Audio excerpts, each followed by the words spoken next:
Xitoy hukumatining Sharq Turkistonni Xitoyning eng cho'ng paxta bazasi qilib olishdan boshqa, bu makonni yangi zamondagi qo'llar amgakiga aylantirishi yaqindan buyon kuchli xalqaro tanqidlarga duch kelmoqda. Yaqinda dunyoviy paxta ishlab chiqarish bilan mashg'ul bo'ladigan yaxshiroq paxta qurilish tashkiloti o'zlarining Sharq Turkistondagi barliq faoliyatlarini to'xtatganligini jakarladi. Sharq Turkistonda paxta tijorati bilan shug'ullanadigan shirkat va korxonalar ayrilishga boshlab, asosiy bank tuvan bilan bo'lgan barliq aloqasini bekor qilgan. Kishilik huquqni kuzatish tashkilotining bildirishicha, Xitoyning Uyg'ur va boshqa musulmon millatga qaratgan kishilik huquq dafsandichilik davomlashayotgan Sharq Turkistonda mavjud bo'layotgan mashg'ulot muhitining bag'ansiri odamchi deb bo'lmaydigan tus ilishga boshlaganligi. O'tgan yili Sharq Turkistondagi faoliyatlarni qisman amaldan qoldirganligi.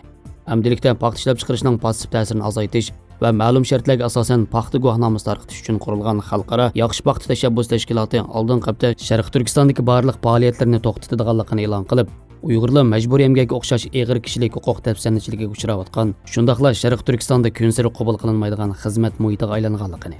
Buning o'xshash qarorlarning ilgari mustaqil iqtisodiy taftish shirkatlari va danglik markalar tarafidan chiqarilganligi.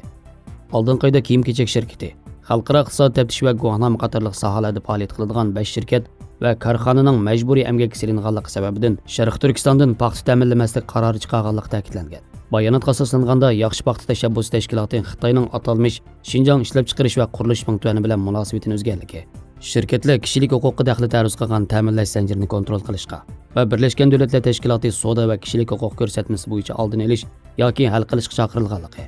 Ammo buning Sharq Turkistonda tijorat qilayotgan shirkatlar uchun kunsir qiyinlashayotganligi ta'kidlangan.